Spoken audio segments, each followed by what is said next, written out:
here for such a special occasion because Sukanya and I go back a long, long way. Congratulations. Yeah, I did my first ever Filmfare interview with Sukanya. My first interview for Filmfare. So we share first. And I think, you know, what I always enjoyed about my interviews with Sukanya is that she made the introduction so fantastical. It's like a book. I always read it and I said, really, did I look like this, or did I talk like this? Because she always made me feel like a goddess in all of those introductions. So I don't know if I've ever said it to you before, but thank you.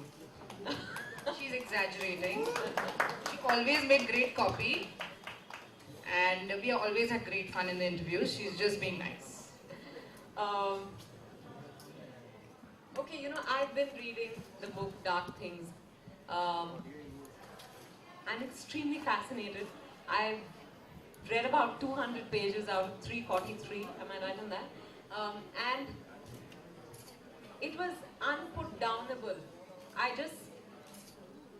It's not just because I would have done this launch anyway because of, you know, the equations Sukanya and I share, but and because of the fact that I've always enjoyed reading her interviews, mostly of mine, sometimes of others also.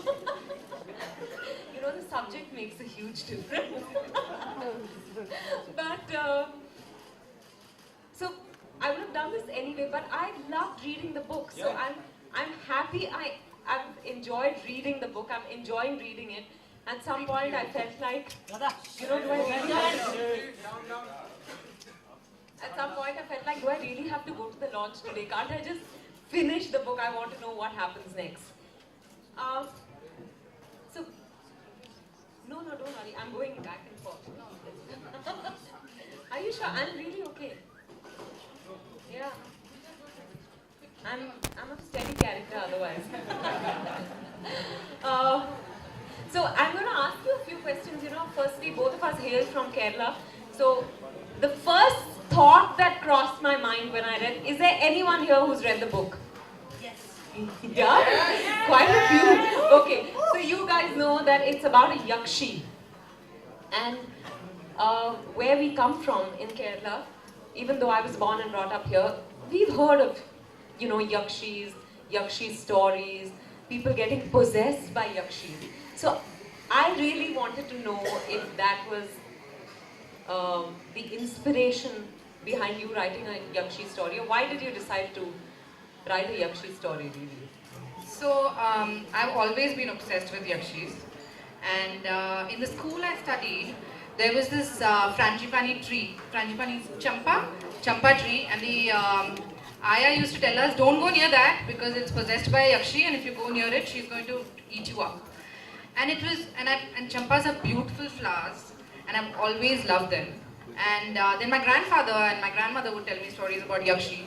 And there's a great Malayalam folklore epic called the Aidihya Mala, which has a lot of yakshi stories. Having said that, I think the yakshi in my book, although she has her roots in the stories that I heard as a child, I think that she's kind of different. I mean, I've just put a spin on her, and yeah, I hope that yakshi appeals to everybody. I'm sure she will.